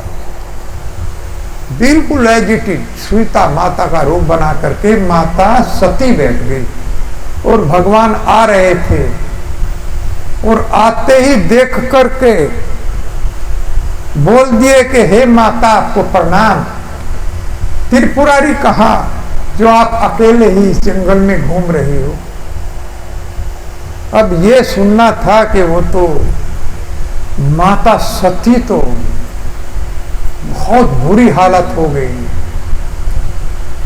और ये नहीं जब उठने लगी तो देखा जिधर भी देखे उधर ही राम, ऊपर देखे वहां राम, नीचे देखे वहां राम, दसों दिशाओं में राम राम राम ही राम दिखाई दे रहे थे चारों तरफ। तो भागने लगी दौड़ करके, बहुत बड़ी गलती हो गई, और जा करके दौड़ती दौड़ती भगवान शिव के पास गई, और भगवान शिव ने कहा ले लिया परीक्षा, कि नहीं मैं तो गई नहीं, बस परीक्षा की कोई आवश्यकता नहीं, झूठ भी बोल दी। लेकिन वो तो भगवान शिव अंतर्यामी, उन्होंने योग की दृष्टि से देख लिया कि मेरे इष्ट देव ने इसको माता कह दिया, अब ये मेरी पत्नी के लायक नहीं, त्याग कर दिया। वहीं से त्याग दिया माता सती को, कि जिसको मेरे इष्ट देव ने मां बना लिया, माता कह दिया, वो मेरी पत्नी कैसे हो सकती, वहीं त्याग दिया। और वही कारण हुआ कि माता सती फिर यज्ञ में गई, और वहां दक्ष के यज्ञ में उन्होंने अपने उस दूषित शरीर को जला दिया, भस्म कर दिया। फिर दूसरा शरीर उन्होंने धारण किया। ऐसे ही संशय आत्मा को अपना शरीर नष्ट करना पड़ता है। ब्रह्मा जी ने भी अपना शरीर एक बार, वो संशय जो हो गया था कि ग्वाल बाल के साथ खाना खा रहे थे तो उनको संशय हो गया ये भगवान नहीं। भगवान तो यज्ञों में दी गई आहुति को ग्रहण करते हैं, ये संशय हो गया रोटी थोड़ा ही खाते, तो उसी से उनको भी अपना शरीर छोड़ना पड़ा। इसलिए भगवान में संशय नहीं करना, पूर्ण श्रद्धा विश्वास होना चाहिए। श्रद्धा शब्द विश्वास कहे सुदृढ़ निश्चय, कृष्णा भक्ति केले सर्वकर्म करत आया। ऐसी अटूट श्रद्धा भगवान में हो जो टूट ना जाए, टूट ना सके, उसको विश्वास कहते हैं। ऐसा विश्वास जो टूट ना पाए, वो श्रद्धा है। कृष्ण भक्ति केले सर्वकर्म करते, कृष्ण भक्ति होते ही, नाम गाते ही सारे कर्म हो जाते हैं, कोई कर्म शेष नहीं रहता। उस भक्त का कोई कर्म शेष नहीं रहता, भगवान उसको पूर्ण करते। अब कैसी श्रद्धा होनी चाहिए? जैसी एकलव्य में थी, आपने पाठ पढ़ा हो। द्रोणाचार्य ने मना कर दिया कि मैं शिक्षा नहीं दे सकता। द्रोणाचार्य के पास गए एकलव्य, भील थे, छोटी जाति से थे, कि मुझे गुरुजी आपसे शिक्षा लेनी, कि मैं शिक्षा नहीं देता, मैं क्षत्रियों को शिक्षा देता हूँ, वो भी राजकुमारों को। ये प्रतिज्ञा किया था उसने कि अर्जुन जैसा कोई धनुधारी नहीं हो, कि मैं तो इनको शिक्षा देता हूं, मैं शिक्षा नहीं दे सकता। उसी एकलव्य ने द्रोणाचार्य की मिट्टी की एक प्रतिमा बनाई और उसको पूजने लगे श्रद्धा और विश्वास के साथ, और उसी को गुरु मान करके तीर चलाने लगे। और गुरु में ऐसा विश्वास इतना दृढ़, तो ऐसे निपुण हो गए, विद्या में निपुण हो गए पूरा। ये है श्रद्धा। इसीलिए हम गारे की मिट्टी, कागज की और लड्डू गोपाल जी किसी धातु के हो, सोने के हो, चांदी के हो, पत्थर के हो, अटूट विश्वास आपका उसको भगवान बना देगा जो टूट ना पाए। प्राण प्रतिष्ठा इसी को कहते। वो पत्थर नहीं है, भक्त के लिए वो भगवान है। एक बार हमारे गुरुजी आ रहे थे विदेश से, तो फ्लाइट लेट हो गई दुबई में। तो दुबई में वहाँ का जो अफसर था, एयरपोर्ट का बहुत बड़ा अफसर था पूरा, उसने महाराज जी को बुला लिया। महाराज जी की फ्लाइट लेट थी, इसलिए बैठे थे। उन्होंने चपरासी भेजा कि ये महाराज है, इंडियन है, इसको बुलाओ। तो महाराज को बुला करके लाया, खड़ा हो गया बेचारा, स्वागत किया, आइए महाराज जी बैठिए। हाँ कहिए। महाराज जी बैठ गए। महाराज जी पूछने लगे क्या काम है? महाराज जी काम कुछ नहीं, आप बैठे थे, मैं तो ये जानना चाहता हूँ कि इंडिया में पत्थर की पूजा होती है? महाराज जी ने कहा नहीं, आपने गलत सुना है, हमारे यहाँ पत्थर की पूजा नहीं होती, हमारे यहाँ भगवान की पूजा होती, हम भगवान को पूजते। नहीं नहीं महाराज जी, मेरा वही अर्थ है, वो है तो पत्थर ही। नहीं, गलत आप बोल रहे हैं, वो पत्थर नहीं है, वो हमारा भगवान है। पत्थर ये है जो आपके एयरपोर्ट पर लगा हुआ है, सारा पत्थर लगा हुआ है। कितना कीमती पत्थर है महाराज जी? ये तो बहुत कीमती पत्थर है। तो ये पत्थर है जिस पर हम जूता लेकर भी चल रहे हैं, थूक भी रहे हैं। एकदम वो सचेत किया कि हाँ महाराज जी, ये तो बात है, इस पर सब जूता लेकर चल रहे हैं, हमारे मंदिर में कोई जूता लेकर के नहीं चल सकता, क्योंकि हम पत्थर की पूजा नहीं करते, हम भगवान की पूजा करते। वो हमारा भगवान बिल्कुल मान गया महाराज आपका विश्वास। तो फिर महाराज जी ने पूछा उनसे, तो भाई आपके यहाँ क्या होता है? अरे जी हमारे यहाँ तो हम तो अल्लाह ताला को ऐसे पुकारते हैं, हमारे यहाँ कोई पूजा वूजा नहीं होती, हम तो ऊपर से पुकारते हैं और वो हमको देखता है, अल्लाह ताला। अच्छा, ऊपर से देखता है और पुकारते हैं आप उसको कि हाँ, तो उसके कान हैं। भाई जब आप उसको पुकारते हैं तो वो सुनता है कि नहीं आपकी पुकार? जी सुनता है, तो कान है उसके? जी कान का तो पता नहीं। अरे कान का पता कैसे नहीं है? सुनेगा तो तभी जब कान हो, आपके कान ना हो तो कैसे सुन लेगा? अभी आप अपने दोनों कान बंद करो तो कैसे सुनोगे? महाराज जी बात तो आपकी ठीक है। मान भी रहा था। अच्छा, तो ऊपर से देखता भी है? हाँ, क्यों नहीं देखता जी, हर बंदे को देखता है। तो फिर उसके आंख भी है? कहला जी आंख तो सुनी नहीं। तो फिर देखता कैसे है? भाई आंख होगी जब ही तो देखेगा, तुम बगैर आंख के देख पाओगे? कह लेंगे नहीं महाराज जी ये बात सही है, आंख भी है।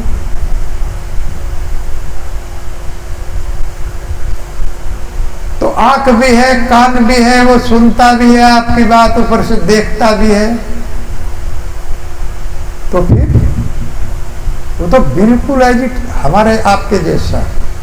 Man has been made in the image of God.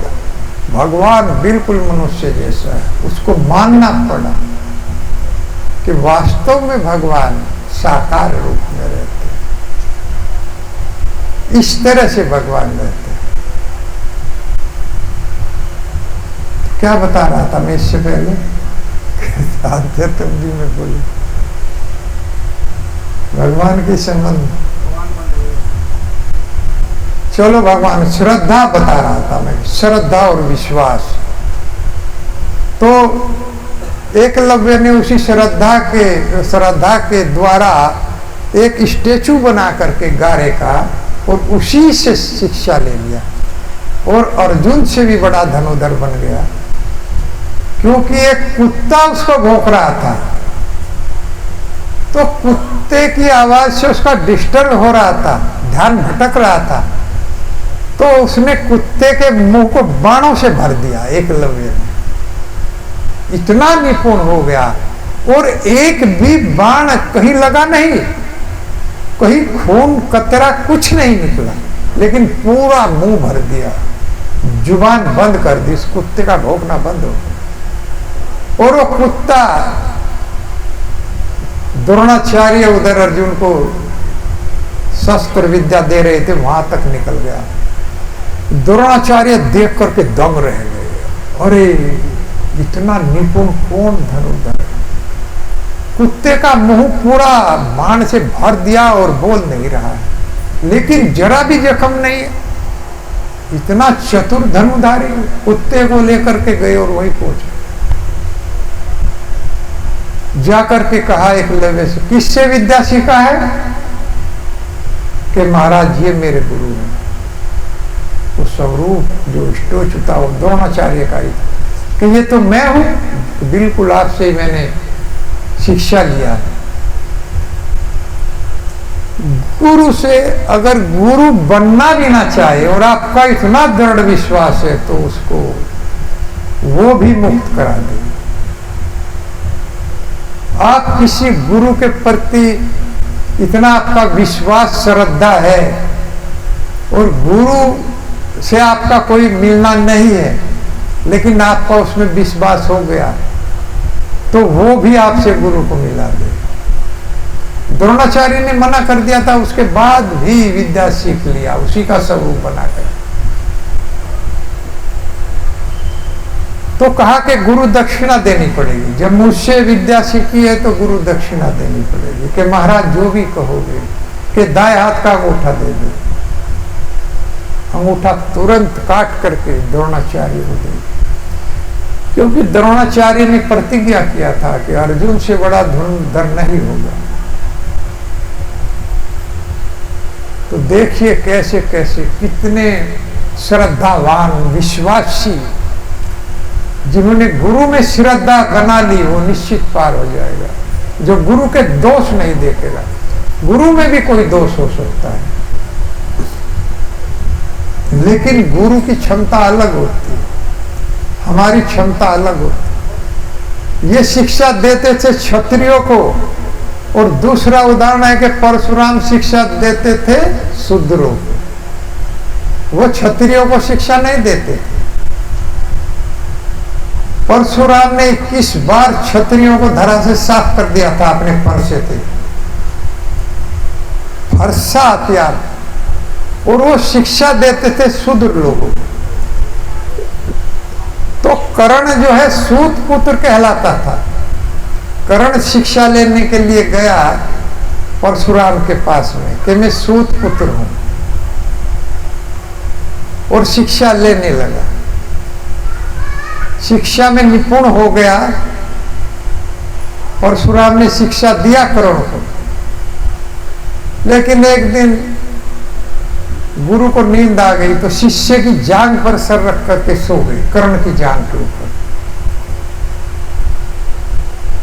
और उसी समय भगवान की करनी होती है कि एक बहुत बड़ा बिच्छू इतना मोटा आकर के जांघ में काट लिया, और गुरु सोए हुए हैं।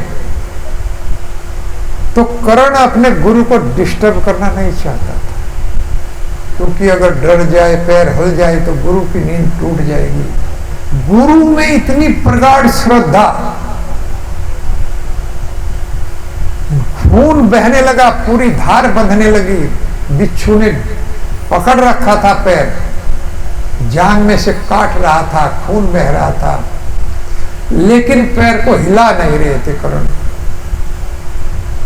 और जैसे ही खून बह करके गुरु के नीचे गया तो उन्होंने देखा क्या लग रहा है, उठे, देखा रे तो खून। परशुराम ने देखा खून बह रहा है, कितना खून बह गया। एकदम खड़े हो गए, देखा इतना मोटा बिच्छू कर्ण की जांघ पर काट रहा है। गुरु ने तोड़ करके उसको अलग पहचाना, और एकदम क्रोधित हो गए कर्ण पर कि तुमने झूठ बोला, तुम शूद्र नहीं हो, तुम क्षत्रिय हो, तुमने मुझे धोखे में रख करके विद्या को सीखा। और अपने शिष्य गुरु में कितनी श्रद्धा थी, जान भी देने को तैयार था। लेकिन गुरु भी जो प्रतिज्ञा कर लेते हैं कि मैं क्षत्रिय को शिक्षा नहीं दूंगा, द्रोणाचार्य शूद्रों को शिक्षा नहीं देते थे, परशुराम जी क्षत्रिय को शिक्षा नहीं देते, अपनी जगह थे। तो साथ दे दिया कि अंत समय में ये विद्या तुम्हारे काम नहीं आएगी। वही विद्या महाभारत के युद्ध में कर्ण की मौत का कारण बनी। वही साथ जब युद्ध हो रहा था कर्ण के साथ में, तो उस समय उसका पहिए को पृथ्वी ने निगल लिया। कर्ण इतना बलवान था कि धनुष बाण रख करके और पहिए को निकालने के लिए चला, तो उसी समय अर्जुन बाण मारने लगा। कर्ण ने कहा कि हे केशव, आप रथ पर हैं, आप तो धर्म की स्थापना के लिए जगत में आते हैं, और धर्म युद्ध का फैसला हुआ था, और मैं अपना पहिए निकाल रहा हूं, अर्जुन बाण चला रहा है, रोकिए।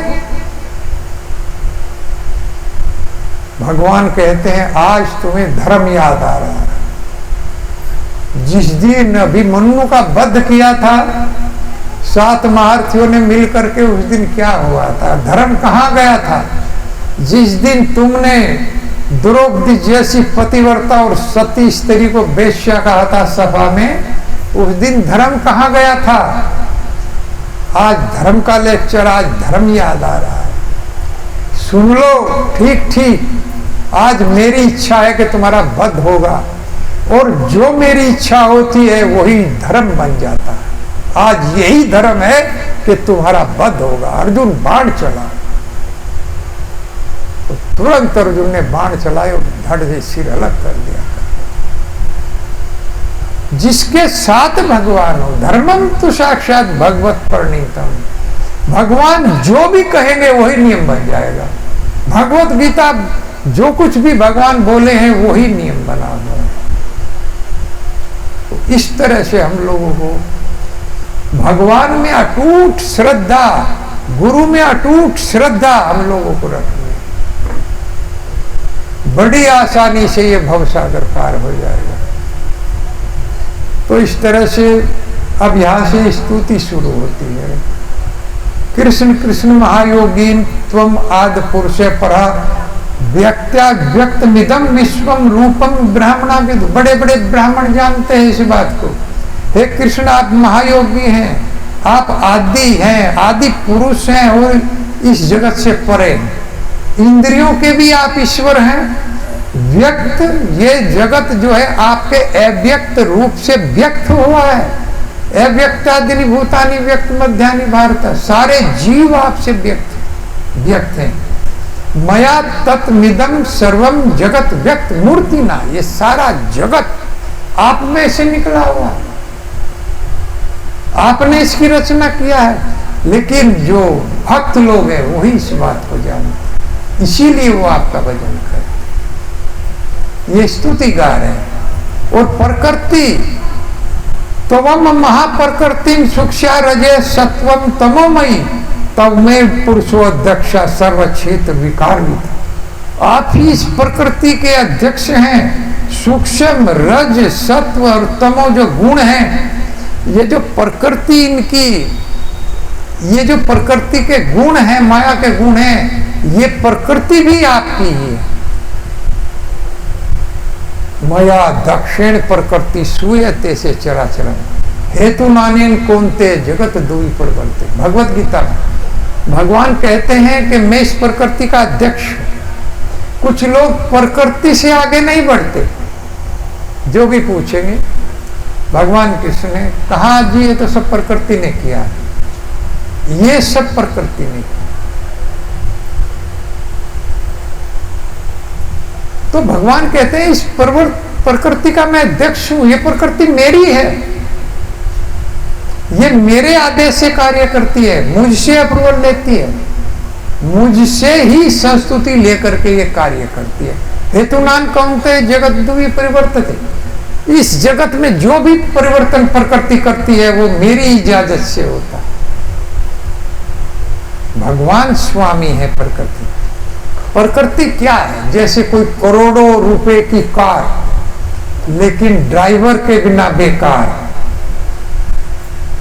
करोड़ों रुपए की कार है, ड्राइवर के बिना वो खड़ी रहेगी, संचालित नहीं है, चल नहीं सकती, बहुत कीमती है, ड्राइवर ही उसको चलाएगा। उसी तरह से ये प्रकृति है, इसको भगवान संचालित करते, उन्हीं की अध्यक्षता में ये चलती। वास्तव में जो रंग प्रकृति के भगवान ने भरे हैं, प्रकृति करती है, वो भगवान कितने सुंदर होंगे। जिसकी रचना इतनी सुंदर, वो कितना सुंदर होगा। आश्चर्य होता है सुनकर के। कैसे कैसे फूलों में रंग भरे हैं, किस तरह से मोर पंख में देखिए, आंख में किस तरह का संचालन हुआ है। और सबसे बड़ी बात है कि आप अपने आप को देख लीजिए। 8 करोड़ जनसंख्या है वर्ल्ड की, 8 करोड़ में से एक भी चेहरा नहीं मिलता है। सबके चेहरे अलग है, सबके 2 आंख हैं, नाक है, कान है, मुंह है, होठ है, सारी चीजें भगवान ने बनाई, लेकिन कोई भी चेहरा मिलता नहीं है। और देखते ही हम पहचान लेते हैं ये व्यक्ति वो है, ये वो माता जी है, ये है, ये वो है, हम देखते ही। और यही नहीं, आप लोग पीछे से चाल चलने का ढंग देखकर पहचान लेते हैं। सबकी चाल भी अलग है, एक सी चाल नहीं, सबकी आवाज अलग है। 8 करोड़ कितनी, 8 अरब है, 8 अरब जनसंख्या, किसी का चेहरा नहीं मिलता। मिलता है किसी का? आपने देखा है कोई अपने जैसा? नहीं देखा। सबके भगवान ने वही चीज बनाई है। बहुत बड़ा आश्चर्य है। जो अपने आप को देख लेगा वो भगवान का भजन करने लगेगा। और यही नहीं, जो चले गए हमारे पूर्वज, उनसे भी चेहरा नहीं मिलता। नया सैंपल निकलता है हर बार, भगवान नया फोटो निकालते हैं। देखिए कितनी बड़ी रचना है उस भगवान की। हरे कृष्णा कृष्णा कृष्णा हरे हरे, हरे राम राम राम हरे। उसके बाद भी हम राधा कृष्ण नहीं गाते। तो जिसने मनुष्य शरीर पाया है उसको राधा कृष्ण गाना चाहिए, सभी को बोलना चाहिए। एक वैष्णव गीत है, फिर वो अर्थ में नहीं, वैसे बंगला में है सब, लेकिन बहुत सुंदर है, भक्ति प्रदान करने वाले। राधा कृष्ण बोल बोल बोलो रे सबाई, राधा कृष्ण बोल बोलो रे सबाई, राधा कृष्ण बोल बोल बोलो रे सबाई, राधा कृष्ण बोल बोलो रे सबाई। शिक्षा दिया सब नदिया, शिक्षा दिया सब नदिया, गोर निताई, शिक्षा दिया सब नदिया गोर निभाई।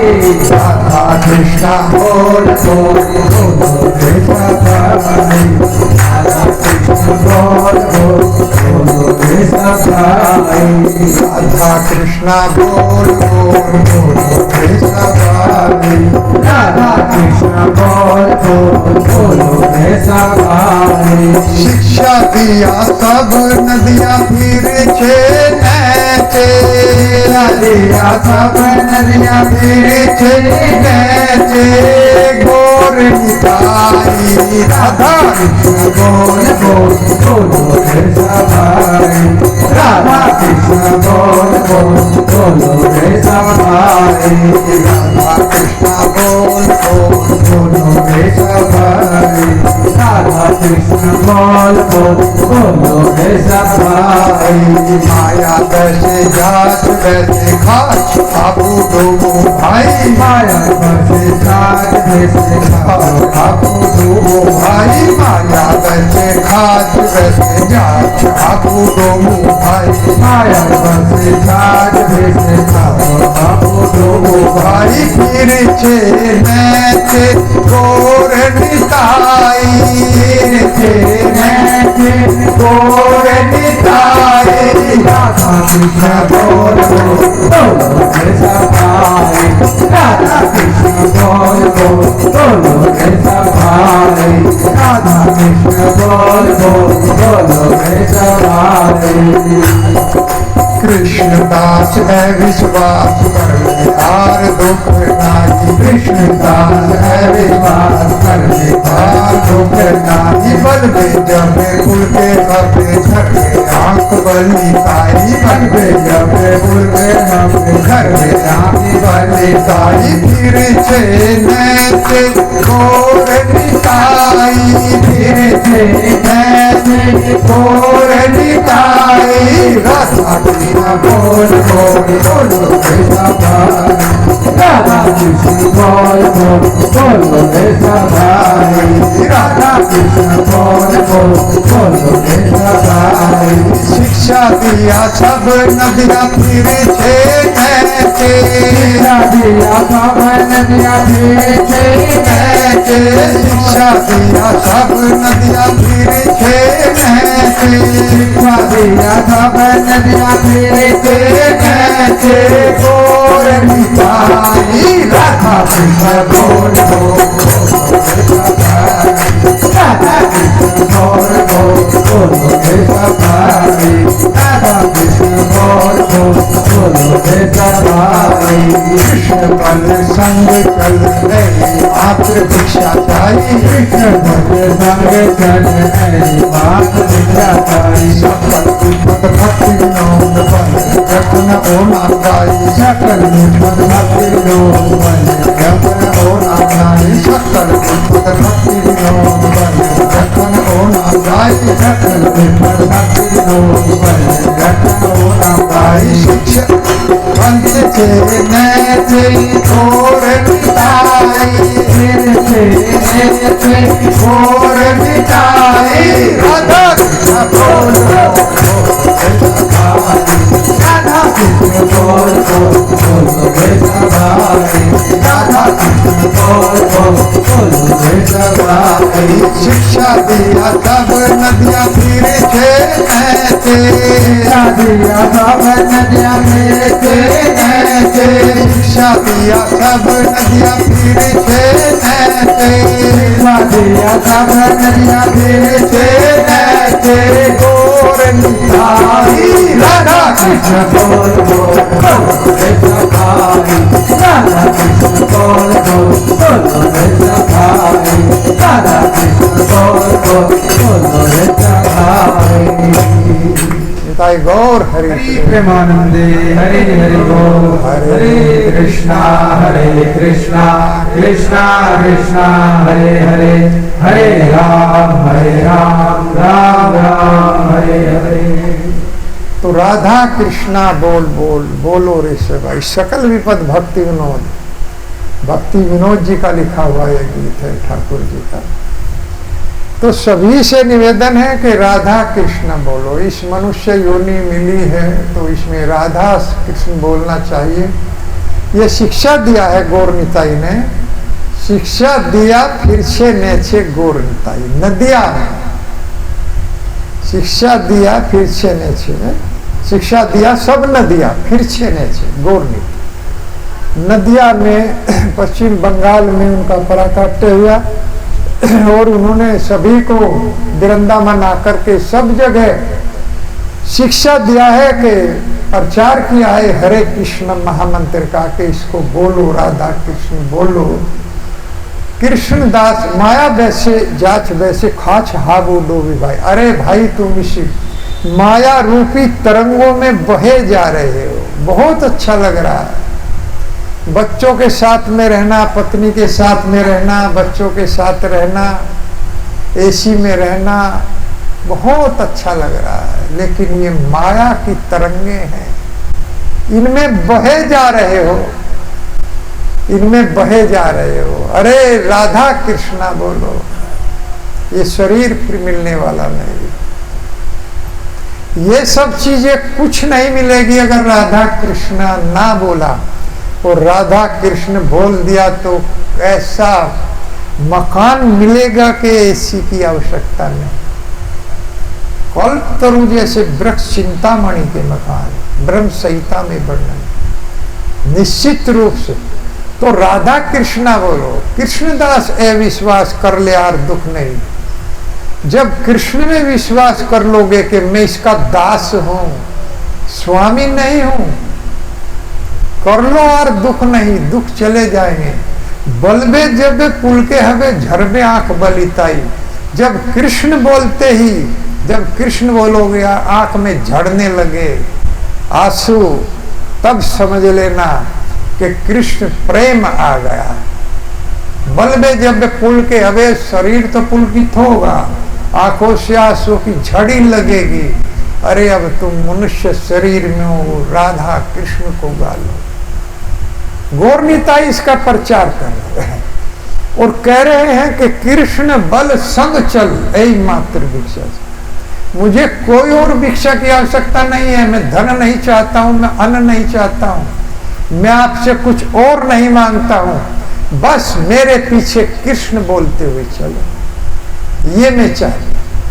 आप मेरे पीछे पीछे चलो और हरे कृष्ण महामंत्र को बोलो। हरे कृष्णा कृष्णा कृष्णा हरे हरे, हरे राम राम राम हरे हरे। मैं और कोई भिक्षा नहीं चाहता। मेरे साथ में चल करके आप हरे कृष्ण बोलो, बस ये भिक्षा मेरी है। सकल विपद भक्ति विनोद बले न जखनो नाम गाई। जो कोई इस नाम को गाएगा इस सकल संसार से उसकी सारी विपत्तियां दूर हो जाएंगी, चली जाएंगी सारी विपत्तियां। हरे कृष्णा कृष्णा कृष्णा हरे हरे, हरे राम राम राम हरे। तो अब समय भी बहुत हो गया है और आज अंतिम